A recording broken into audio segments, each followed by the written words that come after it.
Welcome to the show. Welcome to the show. Um,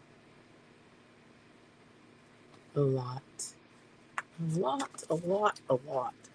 Always something going on, right? But it's all right. It's all right. I'm here. I'm here. And I hope you are too. But anyway, um, just working on some things and trying to get life right. Um, there was weirdly an uh, drones were attacking not the United States, but Syria, and one of the United States areas that we basically, um, it's one of our areas in Syria, and so these drones tried to come in and attack, and I was really trying to figure out more about what, you know, more that the more our news, it's weird because when it's something that our media and news wants us to react to, they give us a lot. When it's something they don't want us to specifically know much about, they don't give us enough, right? So that's what I'm observing here lately. They said drones attacked a U.S. military base in Syria and that it was basically a minor setback of injuries, basically. But when it came down to it, it was like it was a military base in Syria that where U.S. troops are.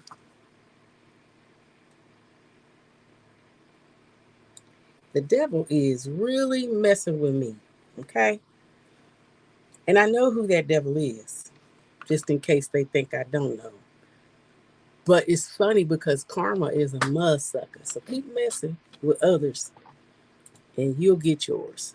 It's just crazy to me. But anyway, one drone was shot down, but another caused some minor injuries. And one of the officials who spoke on conditions of the issue basically said that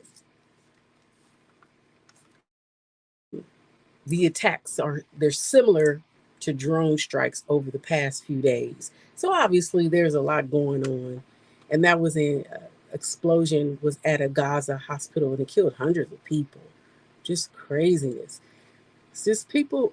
I feel like people have take desperate measures because they're frustrated about whatever their situation is, and unfortunately just angry at the United States. And not just the United States, but maybe their areas,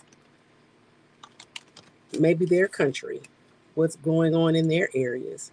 I know yesterday there were several things about the rite of passage on many Black girls and women now raised deep suspicion that basically with Black women, they used chemical hair straighteners and then lost the ability to have children.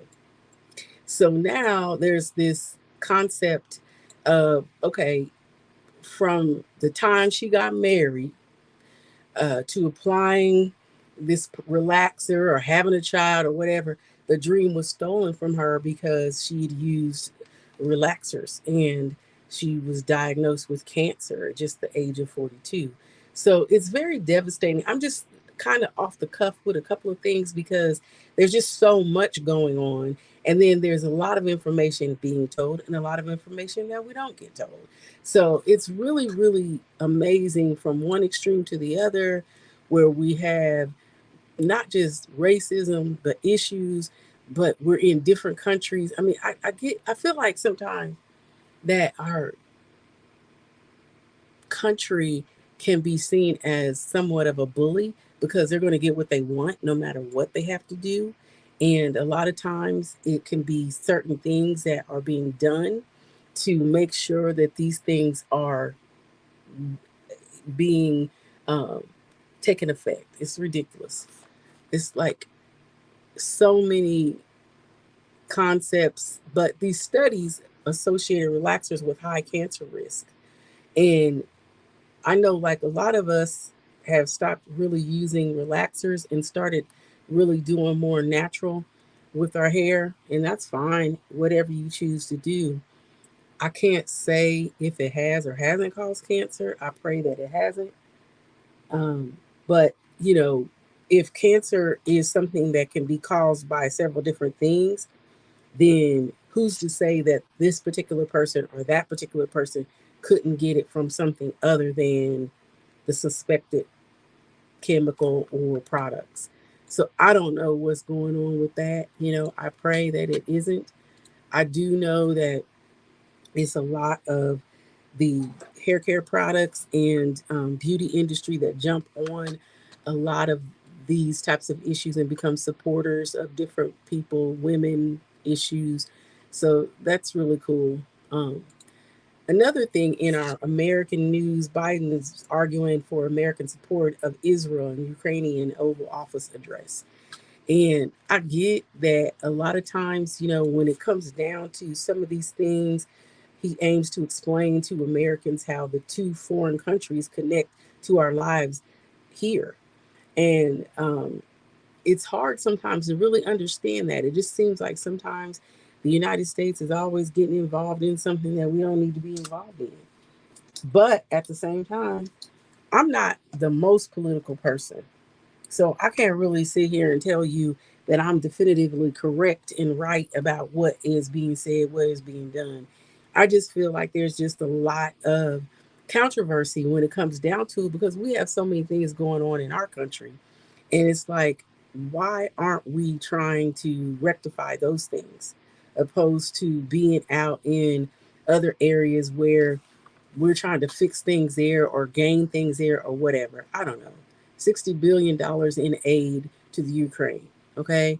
But we have a huge, significant amount of homelessness here just in Los Angeles by itself, let alone some of the other countries and surrounding areas of the world. So why can't we get that here? What is it that we're doing in the Ukraine? And I get it, but I just don't understand how it becomes an issue for the United States to have to address. Now, did the United States cause it? I mean, somebody chime in, because if you're watching and you're listening to my podcast and I'm saying something that's incorrect, chime in. Let me know. Let us know what's really going on. A total of $40 billion for Israel, 60 billion for the Ukraine. And I just get, to me it gets to the point where our government goes to the aid of those who they think are going to get them in the Oval Office. And it's crazy to me because what about the American people? I'm trying to figure out the numbers here because they have to outweigh more in the United States if this is the place that you're being the president of. I don't understand it. You know, Biden's going to supposedly going to be speaking to Americans who appear to be trying um, to be tiring of the war in the Ukraine. It started in February of 2022 with Russia's invasion, and the whole situation is like 41% agreed with the statements that the United States should provide weapons to the Ukraine, but it was at 46% in May. So now I guess there's a little bit of confusion on whether or not this is something that we should still be dealing with. You know, at home, we have the counterattack that Israel has already triggered, angrily demonstrating some of their protesters and demanding the ceasefire. So, I mean, it's a lot. It's a lot. It's a lot going on. And I don't ever see anything happy going on in our, political news and whatnot. It's always drama. So it's kind of like, what is really going on here? What are we really trying to ascertain? You know, when we sit there and we see how people react. People start reacting by doing crazy stuff in their own home.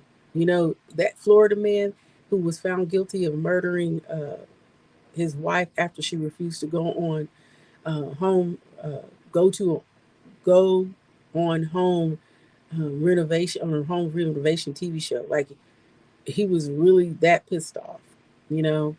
Their son, I guess she had a son with another gentleman, and they're saying for 5 years they've been waiting for reciprocity, and this man decides he's just gonna kill his wife because she don't want to go on a home renovation show. I mean, come on, people, what's really going on? I mean, I do think that a lot of people, especially after COVID, became a little bit more spiritual, and they wanted to, talk about how spiritual they were and different things that they were going to do to make things better for them on a spiritual level. But the reality is that I think people do things that that benefit them in the moment, and then when that moment dissipates, they kind of go back to the way that they were. So this really is crazy, you know, kind of toggling back to the Israel situation. That war ignites between Israel's Hamas, Hamas, Hamas, Hamas, Israel, Hamas war with Ron DeSantis and Nikki Haley. Okay, I feel like people decide that they're going to get into uh, angry, animosity, argumentative, you know, dialogue based on what they're going to get out of it from the American people. And so the American people, they have to really figure out where you're going. What do you want? Who's teaching? Who's pulling, yanking your chain and pulling you in the direction that they that who's putting pulling you in the direction you're going? Are you being an advocate for yourself, or are you allowing yourself to be pulled by American government or entertainers or anything of that nature? The two candidates emerged in a leading situation where former President Donald Trump and DeSantis, once they used to hold, be in a higher situation. But for several days, they have been engaged in a heated exchange over the unfolding again of the war in the Middle East. And DeSantis on Thursday said, "Oh well, a debunking charge that Haley wants to admit that the Palestinians refugees to the USA." But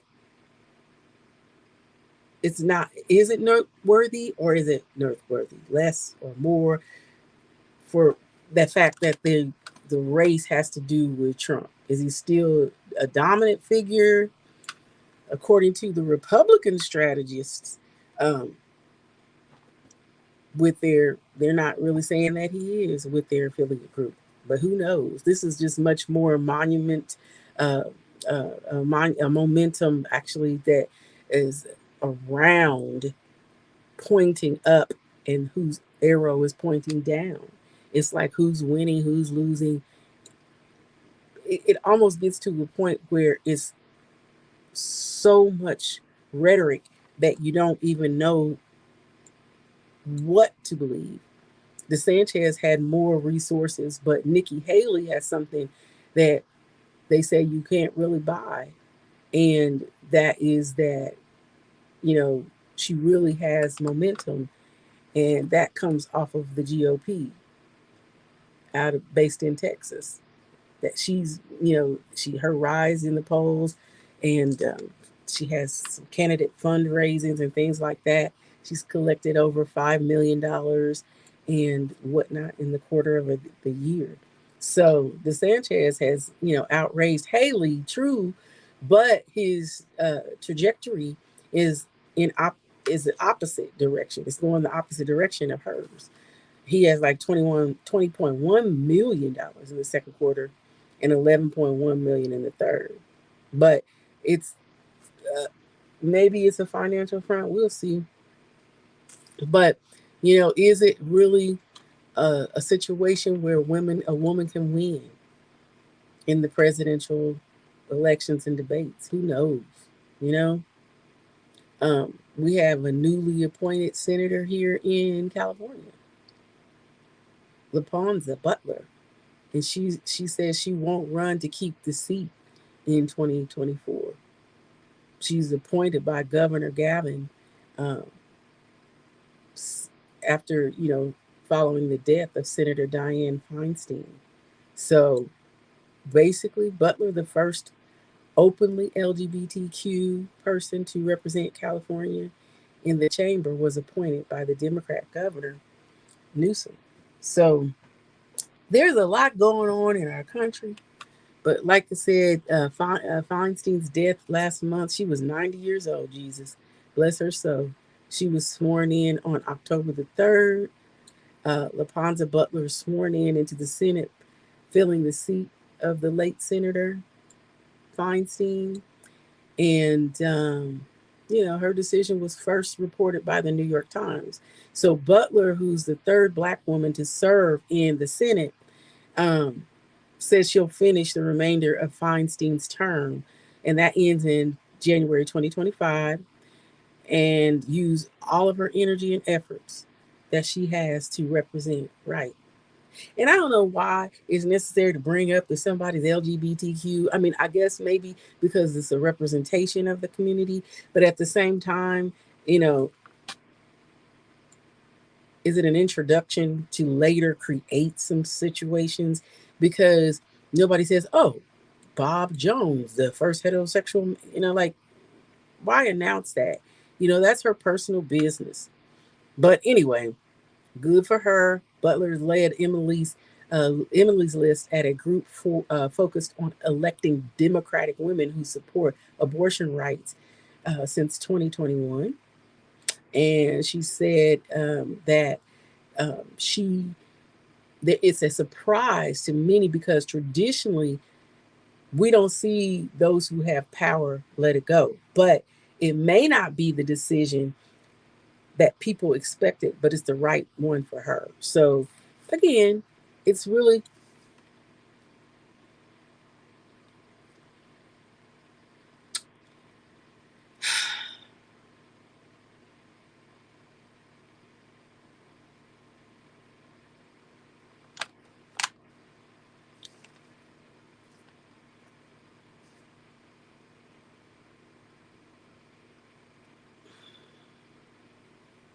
a great opportunity for more of the LGBTQ community to have someone representing them. Thank you again for this episode of World Wishes for the World. And my wish is that people just mind their business. How about that? I'll be back with trending topics. Thank you.